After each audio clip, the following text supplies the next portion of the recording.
we were at the shooting range, and we were notified by our instructors that we were probably going to be held over to actually go to a riot down, well, they call it a riot, a protest, whatever you want to call it, down in Times Square. And we were, in the police academy. Yeah, you're green. Didn't even have our firearms yet. We were training to get our firearms, and they were going to send us in gray shirts, unarmed, to a riot down in Times Square.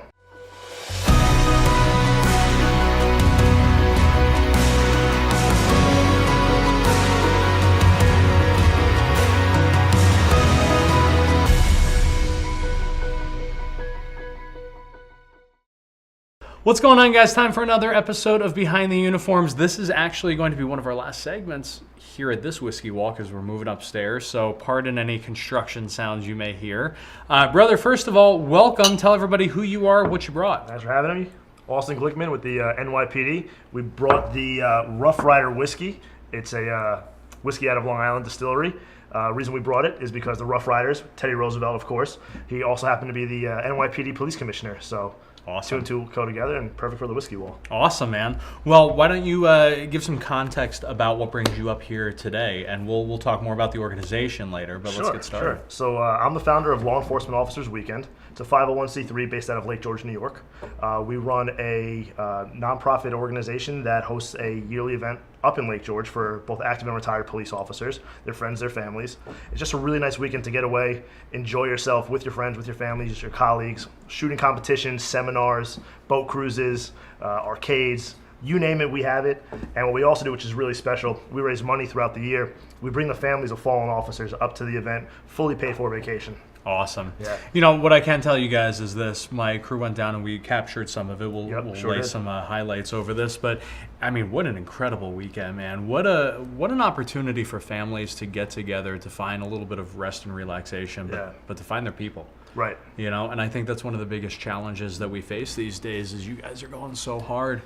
And, we've had many conversations on this show about post-traumatic stress and law enforcement being a cumulative thing, not necessarily one incident, but a cumulative thing. Sure. So I think having opportunities like this are just completely invaluable, and we saw the smiles on people's faces and the impact that it had on them. So, let's keep going with that, and then we'll get into good day, bad day. How can people be a part of this? They can go to leoweekend.com. They can sign up right there. Our registration is open for 2019. It's only $75 to register now, which is the early registration. Awesome. You don't have to be law enforcement. You could be a supporter of law enforcement. You could bring your friends, your families. And only law enforcement has to sign up. So if you're not a law enforcement member, if you're a family of law enforcement, we don't want your money. Sure. We're not asking for a lot. All the money that you're spending pretty much just goes into our organization, and we use it to help pay for insurance, help bring some more families to the event. Awesome. Very simple. You can also follow us on Facebook, Law Enforcement Officers Weekend, and we're also on Instagram as well. And why Lake George? It's far enough away from the big cities, but yet still accessible. And it's just the perfect location. The mayor himself, who's actually on our board of directors, he's retired law enforcement. Oh, nice. He was the chief of police of the Lake George Police Department, which doesn't even exist anymore. Back when the horse and buggy pulled the cop car. He's an older gentleman, but he's fully vested into our organization. Great man. Approached him with the idea back in 2014. And he said, let's do this. And awesome. Here we are. Well, it's cool, man. We had Enforce, who was one of our clients, was a sponsor of it. Metro Ford was a sponsor of it. And the feedback from those guys was spectacular. So if you guys have a business, it's a great opportunity to get in front of an amazing group of people. So let's talk good day, bad day. Sure. Where do you want to start? I guess we'll start with, we'll go with I guess, bad day first. Okay. And I'll tie it actually into Law Enforcement Officers Weekend. Probably one of the worst days we had that I could remember, at least. Back in 2014, I was still in the police academy. This was when everything was going on with the killing of unarmed civilians, which is what sparked my interest in starting LEO Weekend.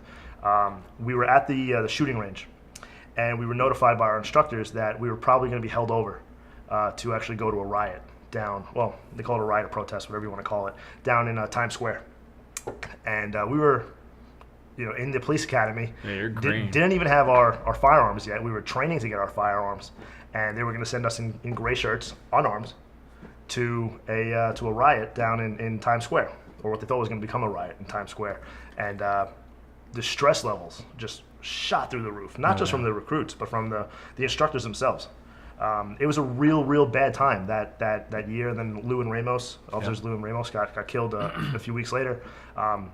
That whole 6 months of being in the police academy, once everything started going down, was a really scary time, really bad time for all of us. We didn't know, who was going to make it back, the next day from work. Even as recruits, I remember being on the Long Island Railroad. We had to wear our uniforms to and from the academy at the time, which was in Manhattan. Now it's moved to Queens, so it's a little different. But back then, I'm on the train. Guy knocks on the window. I look at him, just blatantly, gives me the fingers. No reason, but just because I'm wearing a gray uniform with the NYPD patch on my shoulder. And that happened to us all the time. Walking through Penn Station, walking to and from the academy, people cursing at us, yelling at us, screaming at us, throwing things at us. No doubt. And, they knew we couldn't do much. We're just recruits. Yep. Nor do we want to get involved with anything at the time. We don't want to get in trouble. We don't know what our rights are. And even if we didn't know what the rights were, we're trying to keep it as low-key as possible. Sure. So that sucked. It's not like you guys in NYPD make a fortune. It's not like you're doing it because it's a walk in the park, right. And we see attack after attack on law enforcement. I got to ask why. Why do you do it?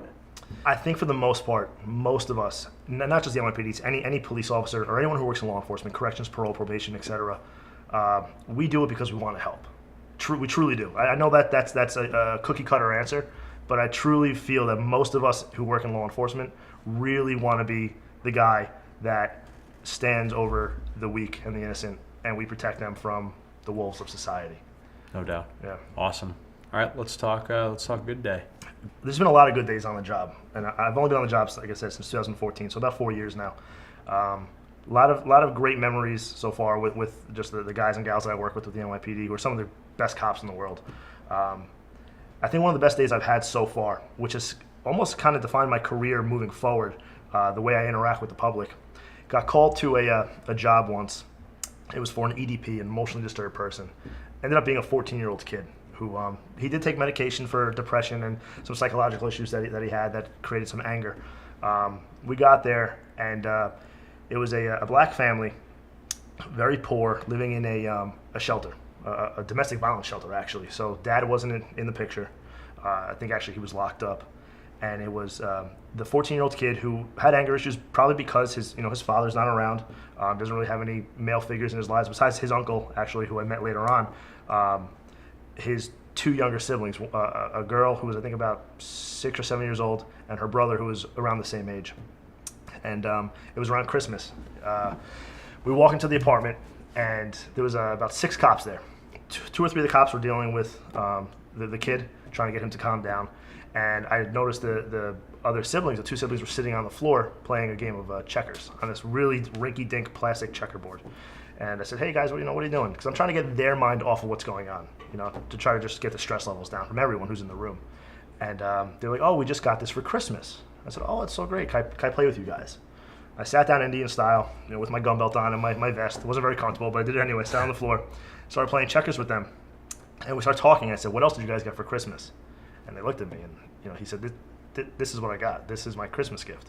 And I was like, wow, okay. And then she showed me what she got. It was a little, I think, a Barbie doll, a small little toy. And that was it. That's all they got. They don't have the money for toys.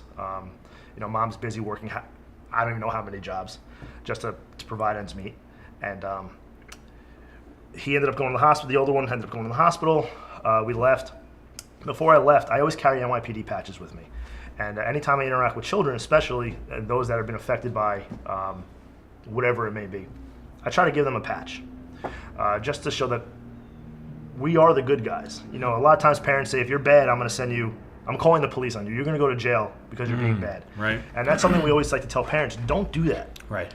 Because they're not going to call you for help. Exactly. And if they get lost, we want them to come to us. We are the good guys, right?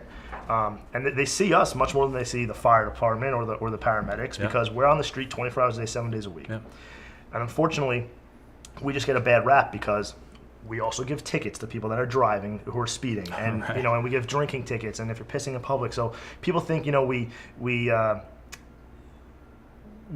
the no fun police, right? So because of that and everything else that's going on in society nowadays, police and law enforcement, we don't want parents to say, we're calling 911 if you're bad, if you don't do your homework, if you don't go to bed on time. So anyway, I try to reverse that, giving out patches.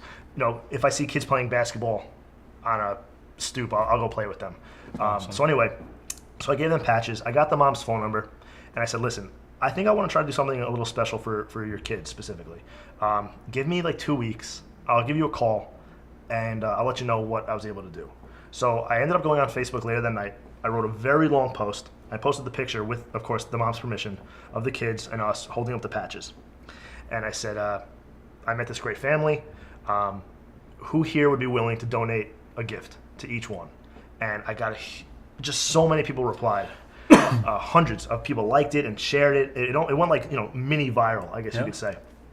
So once I found out that there was a following and a backing behind this, I got all the kids' information. What do they like to do? She was an artist. He liked sports. The older kid just video games and anything a 14-year-old kid would like. Yep. And within 2 weeks, I had over I think $2,500 worth of gifts, toys. Wow, that's boxes awesome. And boxes of gifts. Ended up going there mid-January. Met with the whole family. She brought the uncle that came down and her grandparents, and we met in another location. And for 2 hours, we just gave them all these different gifts. That's amazing. Yeah, and it was really nice. It brought a little tear to my eye. And I'm not someone who's emotional at all. I don't have any emotion, but I think that really defined my career. Where it showed me that you could always turn a bad situation into something really, really great. It's awesome. And I see the kids, not all the time, but I see them every once in a while. They still remember me. They come up to me. I see the mom around. We say hi to each other. That's awesome. So yeah, that was probably one of my finest memories so far. I've only been on the job for 4 years. So awesome, brother. Yeah. Well, I think it's great. One more time, shameless plug for the organization. Law Enforcement Officers Weekend. You go to leoweekend.com. You can find out all the information. Awesome. Well, brother, I'll be there next time. Awesome. Can't Looking wait to forward have to you. it. Thanks for joining us, guys. Thanks for watching. Thanks for hitting the share button. Getting these stories out there is crucial to really humanizing the men and women behind the uniforms and the great work they do in the community. So thanks for watching. Thanks for sharing. God bless America.